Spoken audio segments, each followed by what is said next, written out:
Before we get started, I'd like to ask if everyone would please have a seat, settle down, and remind you that we audio and video record our meetings. So for the board members, I ask that when you have something to say on the record, you hit your little microphone button, speak into the microphone, and when you're finished, hit it again so that you know why. And just a reminder that we only have 5 active mics at a time, so this helps everybody get their say in. With that, I will turn it over to Director McGallis and the Finance Committee.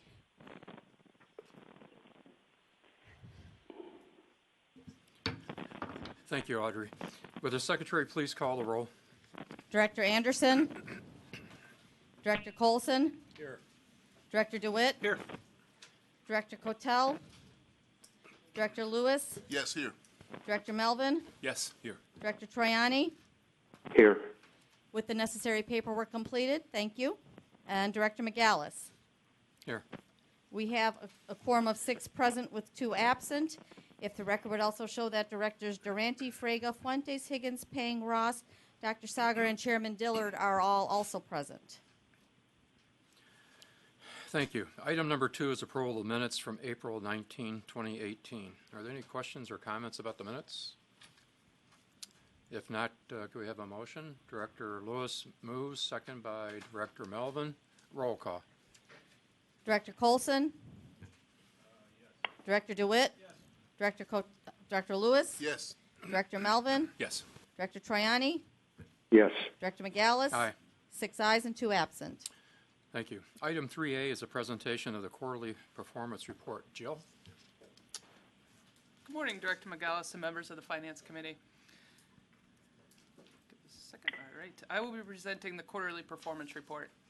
We provide this report on a quarterly basis at the same time that you are reviewing quarterly budget results to certify the service boards are in substantial accordance with their budget. I will present first quarter 2018 performance results in comparison to first quarter 2017. First, let's look at system-wide ridership performance. Using data from the National Transit Database, or NTD, we can see first quarter regional ridership results over a 15-year period. Ridership for the first quarter of 2018 totaled 136.4 million trips, which was 1.8% lower compared to the first quarter of 2004. Compared to the first quarter of 2017, ridership for the first quarter of 2018 was 4% lower, a difference of 5.6 million trips. This chart shows RTA system first quarter 2018 ridership by mode, represented by the blue bars. The orange dot within each bar represents the peer average ridership for that mode. Our service board's performance was favorable to peer averages for 5 of 6 modes. Compared to 2017, CTA bus ridership is down 4.7%, and CTA rail ridership is down 3.5%. CTA bus and rail ridership losses were somewhat favorable compared to their peers. Each of the bus and heavy rail peer agencies reported ridership losses for first quarter 2018. Metro ridership was down 3.1%, about 1 percentage point lower than the peer average. Only one commuter rail peer agency reported a ridership gain for first quarter in 2018, and that was SEPTA in Philadelphia, which had a significant boost in February related to its Super Bowl parade. Pace Bus showed a 4.2% ridership decrease from first quarter 2017, which was better than the peer average loss of 5.6%. Vanpool experienced a ridership drop of 1.9%, whereas its peer average loss was 8.2%. And ADA paratransit ridership increased by 3.6% compared to peer average decrease of 2.7%. Here's a look at first quarter 2018 peer region ridership compared to 2017. Each region recorded ridership losses for the quarter. This chart shows year-over-year regional ridership using the same peer metropolitan areas that we use in our annual peer review. The Chicago region ranks 3rd of the 10 regions with a 4% ridership decrease versus the average regional peer ridership loss of 7.2%.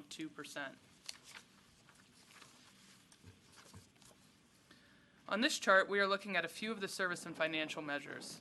First quarter performance has some favorable performance for 2 measures shown by green arrows, with 1 red arrow showing unfavorable performance. The three black arrows shown for vehicle revenue hours, vehicle revenue miles, and operating cost per vehicle revenue hour indicate performance roughly equal to the prior year. Regional operating costs, after being adjusted for inflation, were held to 0.7% increase. Ridership, however, was a full 4% lower compared to the first quarter of 2017. The operating cost per passenger trip of $4.94 was 3.4 or 16 cents higher compared to 2017. Following fare increases at all three service boards in the first quarter, each reported improved fare revenues. Region-wide, the fare revenue per passenger trip or average fare was $1.74 for the first quarter, or 8.2% improvement over the first quarter of 2017. Director Trani, can you mute your phone? Thanks. That's a little better. It was a giant record scratch in a period of bad news.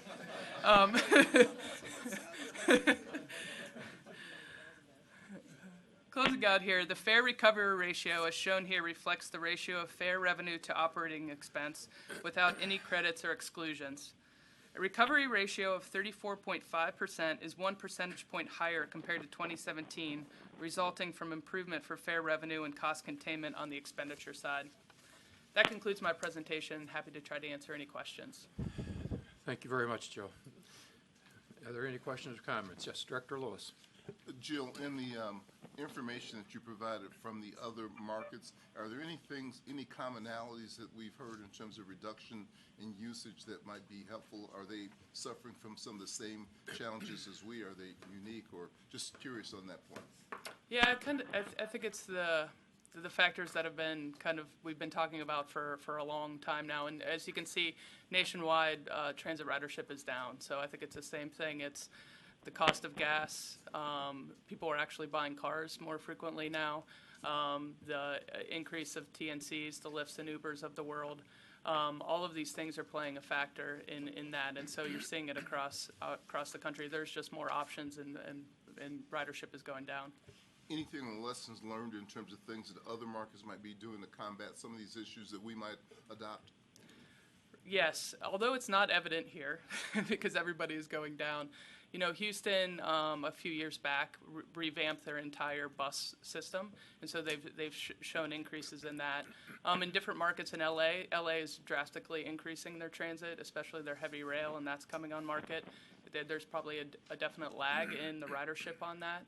I think in our peers, we're in a situation that a lot of them are in, that we're not investing in our infrastructure, and specifically the capital. And so I think you're seeing that evident across kind of the bigger systems, whether between New York and us for sure. So I think that's what's happening. So, you know, kind of with our strategic plan and our capital push is to try to invest more in our system so we can bring back some of the ridership throughout the system. Other questions or comments? Chairman Dole. I just want to point out on this chart, both New York and Los Angeles have had a major influx of new cash.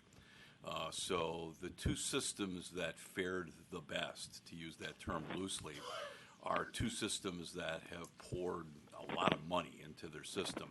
The governor of New York put a lot of money into the New York system recently. He came up with, knowing that the New York system had a lot of problems, especially with reliability. The governor out of Albany poured a massive amount of money into the New York system.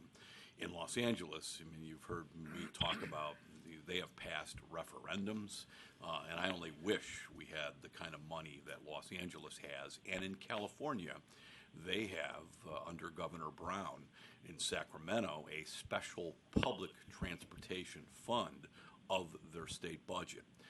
So, you know, I only wish that we had the resources of New York and LA. New York, you've heard me say many times, spends probably 3 times per capita what Illinois does or Chicago does on mass transit.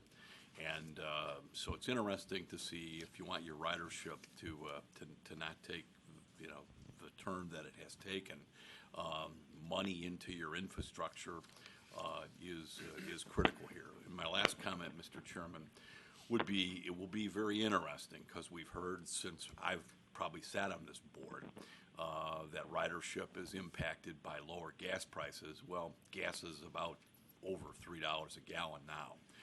So it will be interesting to see as gas prices go back up over that $3 a gallon mark, whether all our assumptions that lower gas prices impact our ridership as one of the causes really is in fact one of the major factors. So I just want to point out that New York and LA has had a major influx of cash, which we have not had here in Illinois. Thank you. Director Ross. It seems the only measure that was up was PACE ADA ridership.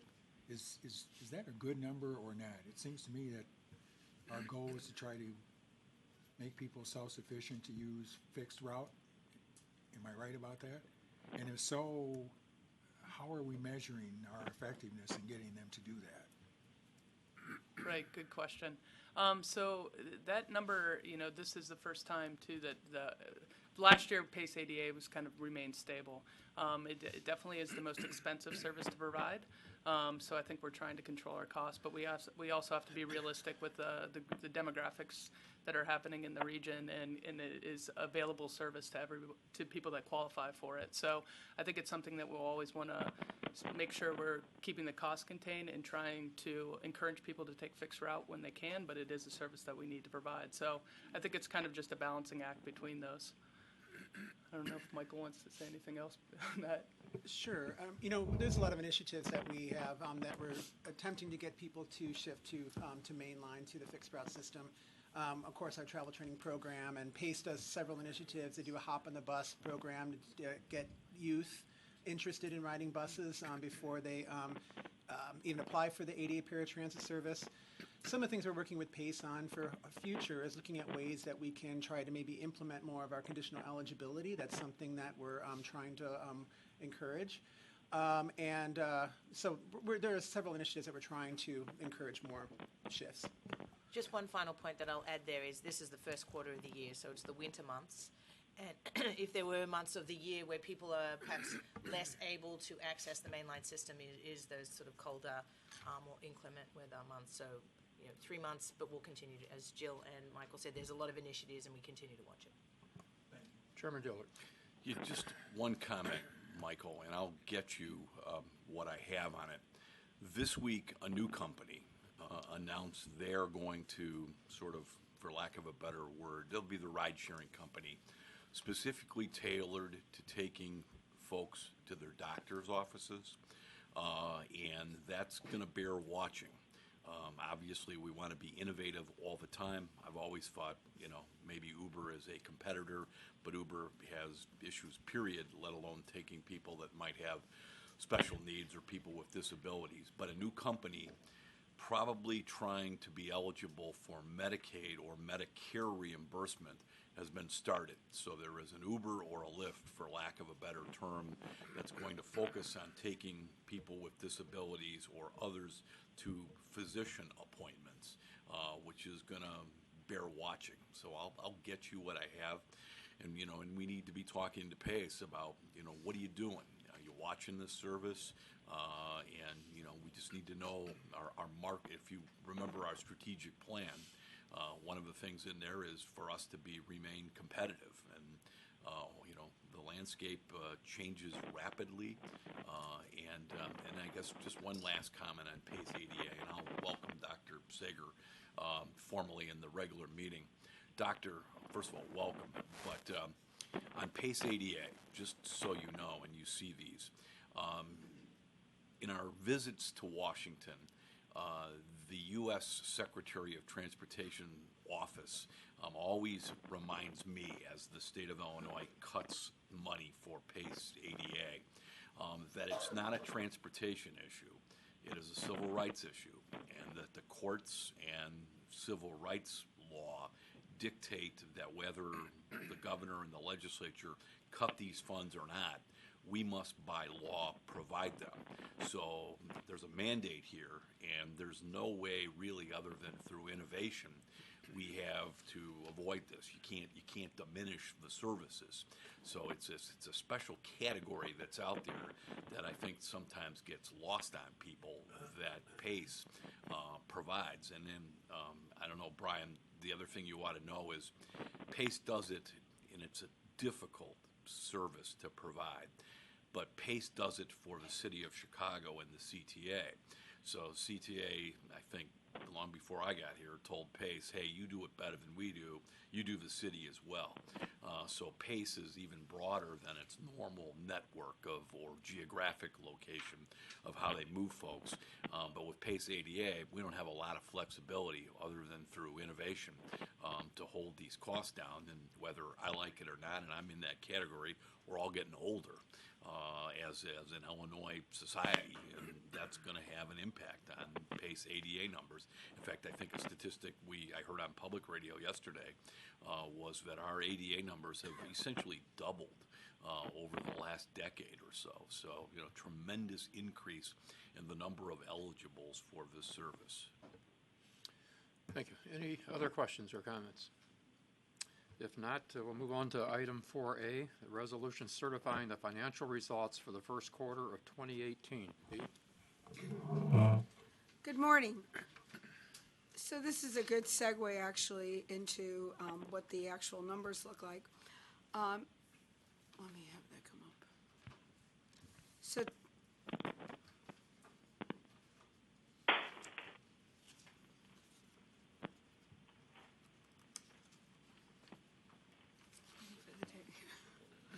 I'm just waiting for the dashboard to come up.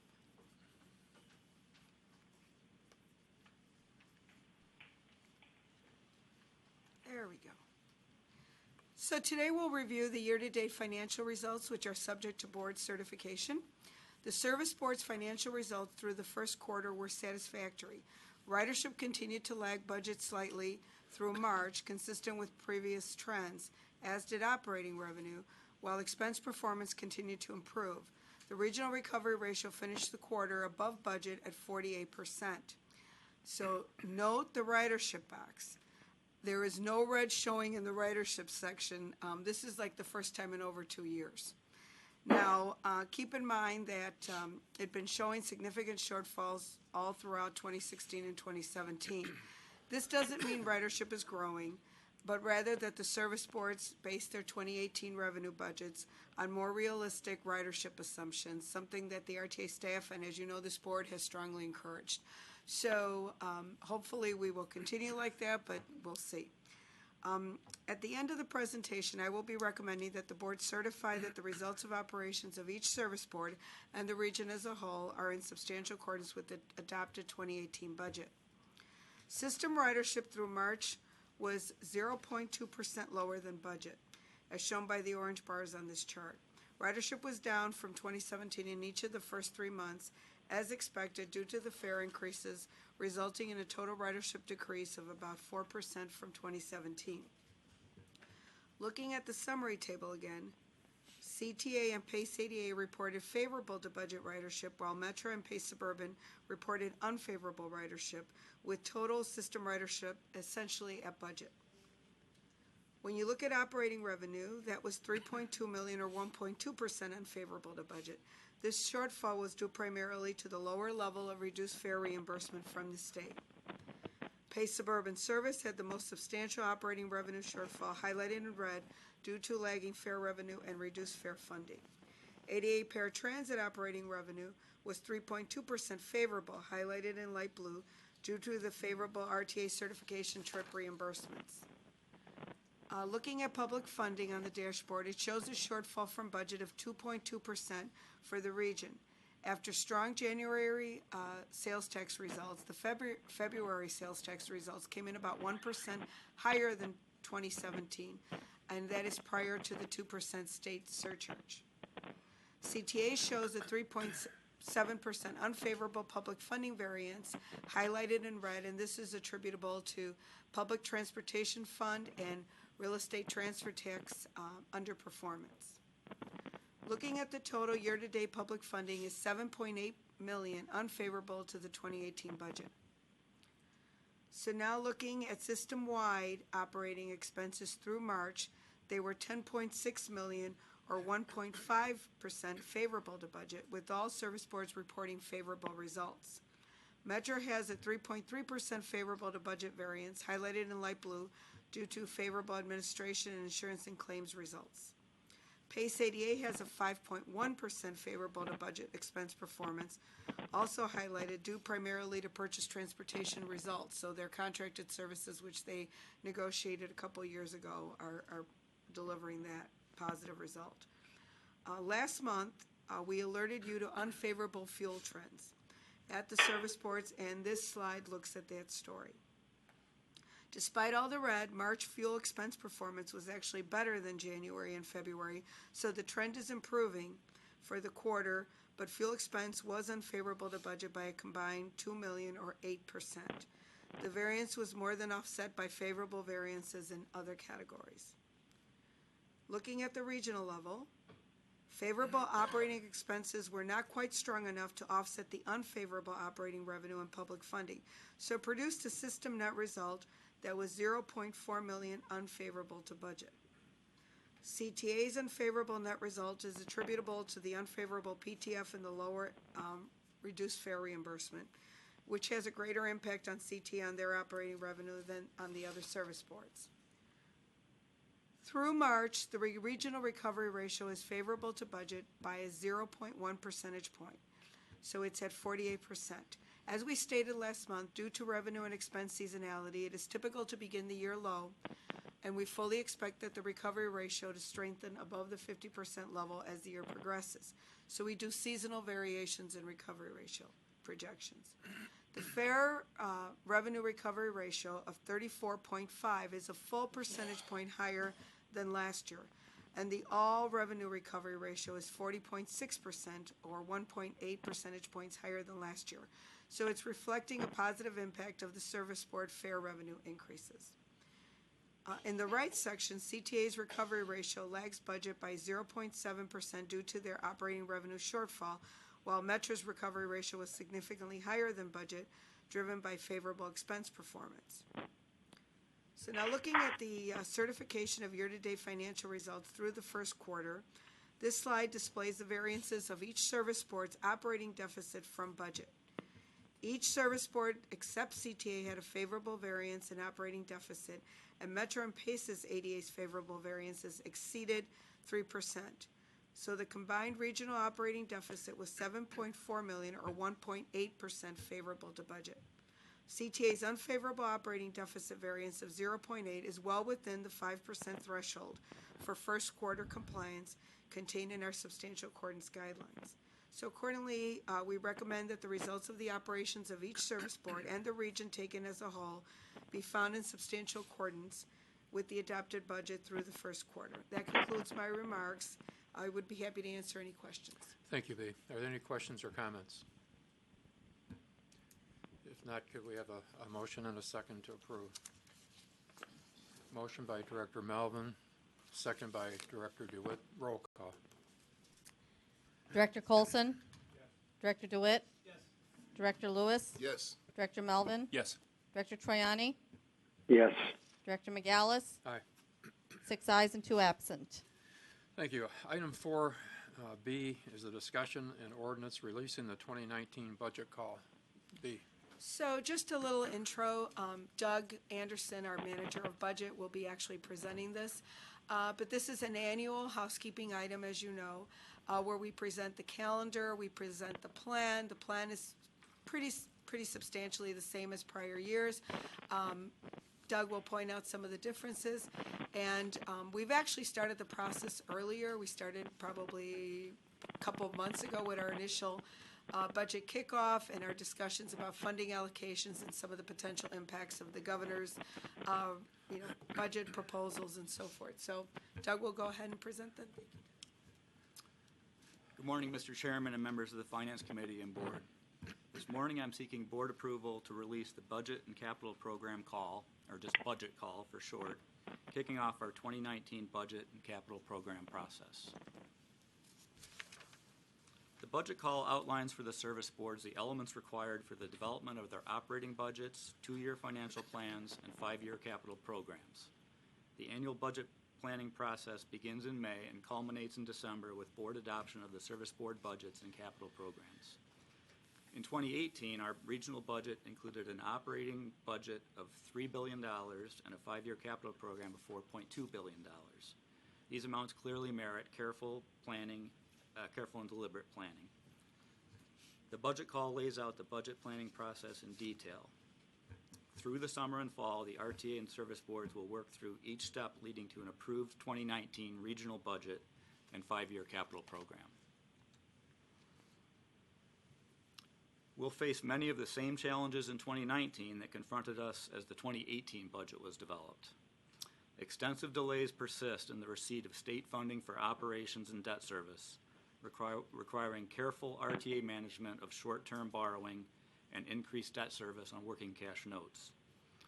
The 2% surcharge on RTA sales tax receipts began in mid-2017 and is assumed to continue, costing RTA and the service boards about $24 million per year. The temporary state fiscal year 2018 10% cut in PTF funding that began in 2017 may be extended. We're engaged in the state fiscal year 19 budget process to try to prevent that. As we heard earlier, transit ridership continues to decline both locally and nationally, but the necessary fare increases implemented by the service boards in 2018 have strengthened our regional operating revenue. Operating expenses, particularly labor and fuel, are expected to increase and put pressure on the service board and regional recovery ratios. And as you're all aware, capital funding at the federal level continues to fall well short of our annual capital needs, and the state lacks any capital funding plan at all. A few new items of note for 2019. We're changing the process name from business plan call to budget and capital program call, or just budget call for short. A new regional transit strategic plan, Invest in Transit, was adopted by the RTA board in January 2018 that set forth new goals for the region's transit system that provide the backdrop for the process this year. Due to new federal regulations, all transit agencies must develop their own Transit Asset Management, or TAM plan. The budget call requires the service boards to provide a draft of their TAM plans with their capital submissions. Additionally, as they had done in the past, they must articulate their methodology for prioritization of capital projects included in their 5-year capital program. The key components of the budget call are shown here. The regional economic outlook is the basis for the sales tax forecast used to set funding levels for the service boards. The service boards examine their individual transportation markets and develop service plans that address the needs and opportunities of those markets. The budget call provides sample schedules of the information that the RTA is requesting.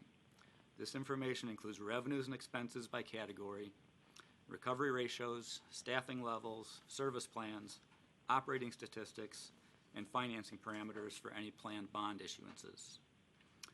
These schedules are meant to serve as guides. The service boards can submit their information in the formats they use in their own budget process.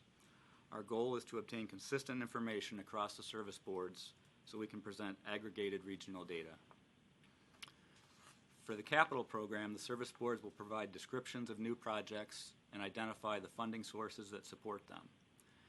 Through the budget call process, we learn more about the issues addressed by the service boards so that we can better understand the assumptions underlying the budgets and capital programs. This enables us to provide sufficient information for the board to ensure that the budgets apply resources efficiently and effectively and promote the long-term financial viability of the region's public transportation system. The capital program for each service board identifies the projects to be undertaken in the 2019 to 2023 program period within projected funding levels. For each new project in the program, the service boards will outline the scope, evaluation criteria, justification, benefits, and costs.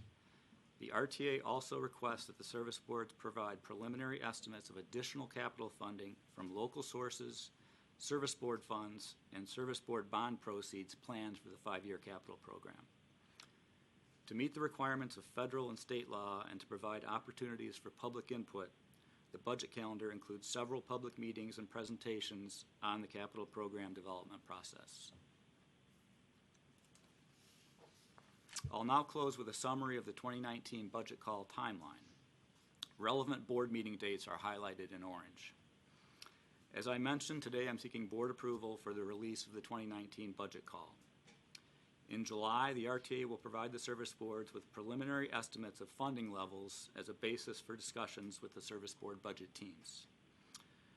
On August 23rd, we will present the proposed funding amounts and recovery ratios to the RTA board for consideration. Setting the funding levels in August gives the service boards more time to complete their proposed budgets and capital programs before submitting them to the RTA by October 11th and presenting them at public hearings in October and November. September 15th is the statutory date for the adoption of funding amounts and recovery ratios. November 15th is a statutory date for the service boards to submit their adopted budgets to the RTA.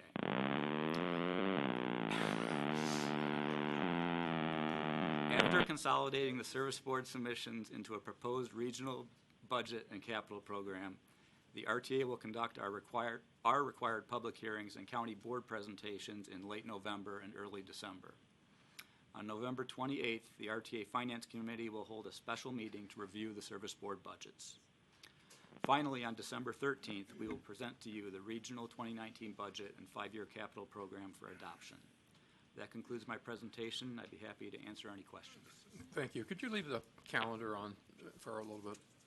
I think you've done a great job again. As you mentioned, the content of the budget call document is pretty much what it was in the last couple of years. I think the one thing that you've achieved during the last few years is the buy-in of the service board agencies to utilize the forms and to assist us in receiving the data that we really need to make the reviews that we're required to do by state law. So I think that has come a long ways.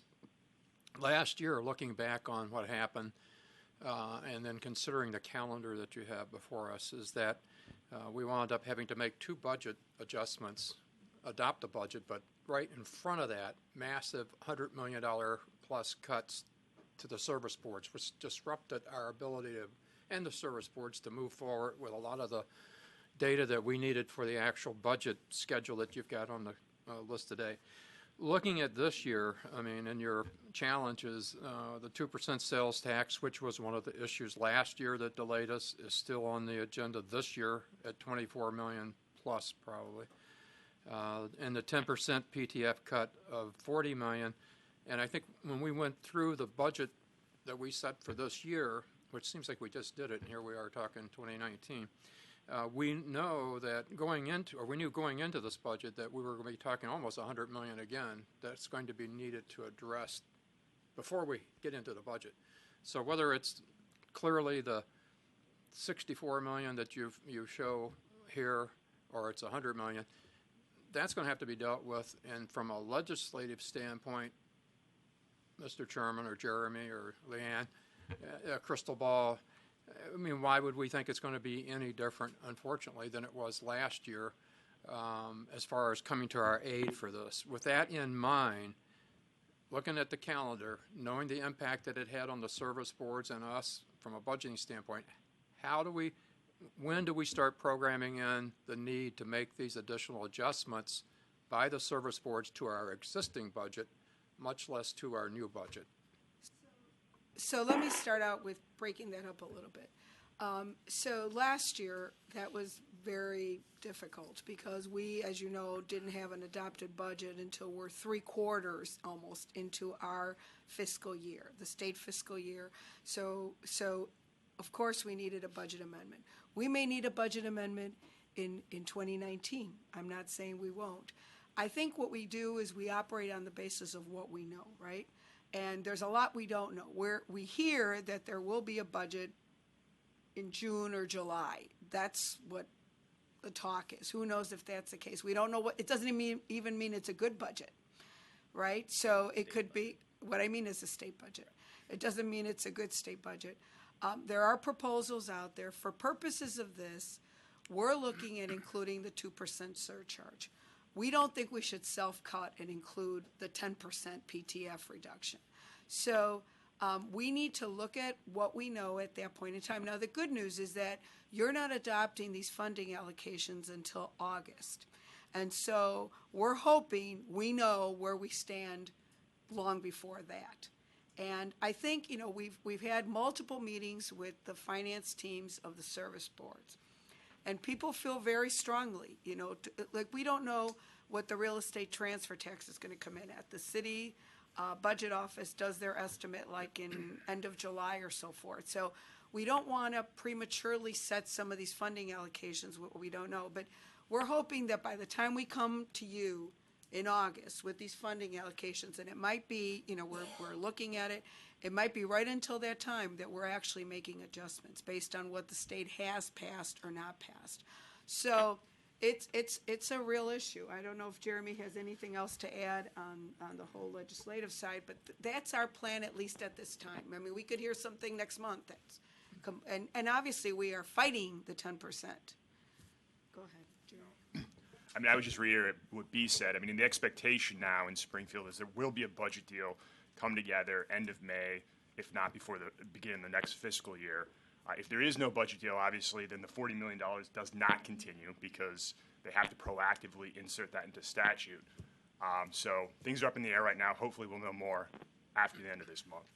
Okay. And you mentioned 2019 impact. I'm talking 2018 and 2019 impact, because 2018 concerns me as much, because we know until July we won't even know if we got the additional funding or not. That's correct. And that's a hardship that preempts us from dealing with the true budget of 2019. Mr. Chairman. Just a comment, and I'm sure you're doing this, Jeremy, and I'll be down in the next, for the final 14 days. But I hope the CTA is going to the Speaker and to President Cullerton and the appropriations chair people on these issues, and just saying, hey, look, the PTF cut is a killer. And obviously, hopefully we're working with the municipal league as well as we can on the sales tax reduction. Likewise, I hope Metra is in to see Leader Durkin, and working Leader Durkin as the primary, entity he really listens to and cares about. And then last but not least, Isaac, who is the executive director of the Bloomington Normal Transit System and probably Champaign as well. I hope they're in to see the new Senate Republican leader, Bill Brady, as well. Just make sure, those folks have been touched base with by the service board that they care most about. And in the case of Leader Brady in the Senate, it would be, Connect and Bloomington Normal. Prime that pump before I go down there and go see the four leaders. Yeah, absolutely. All those means have happened, will continue to happen in the last 14 days here. Any other comments? Yes, Director Lewis. 2 quick points. One, I know we're having conversations on alternative funding sources. Are the 2 correlated? Because I know we've talked about trying to look at other means of funding public transportation. So it seems like the 2 should be coterminous in terms of at least trying to look at the budget and looking at that. So are those correlated at all, or are they independent? We're always looking for other revenue sources. Certainly in the conversations with the, finance officers, there's of course discussion about expanding sales tax. We had a lot of discussion about the auto rental tax last year, and we didn't have the 12 votes to move that forward. That's minor money. I mean, that's like $6 million, $8 million. It's not a big,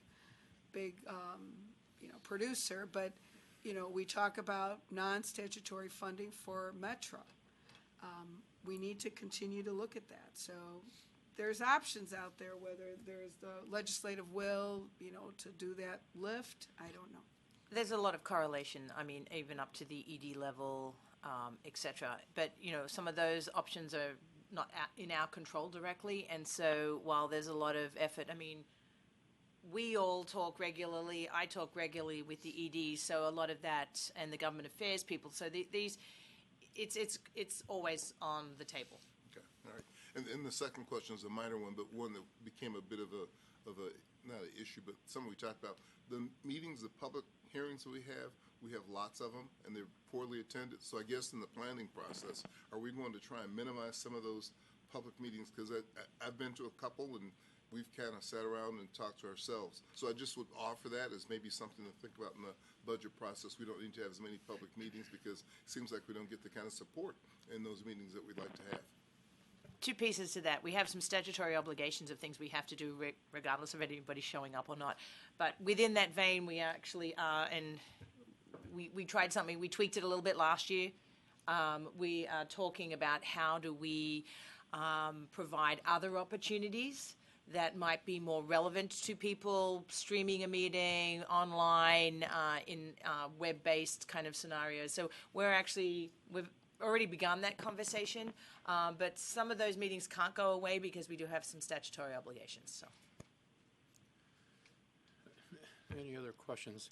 I have just one last comment, and that is the way the budget call works. I want to make sure that we apply the requirements that are required of the service boards to the budget process that we use for the RTA budget, for our staff budget. I think in some cases we don't quite take the same approach, and so I'd like to make sure we do that. And one of the things that brings that to light, and I think it's relevant to talk about it at this point, and that is the whole idea, the discussion we had at the last board meeting about the ERP and the need for a return on investment summary, and we got into a big discussion. To me, I really think we need to look at, and Leanne, maybe you can work with B and come up with something.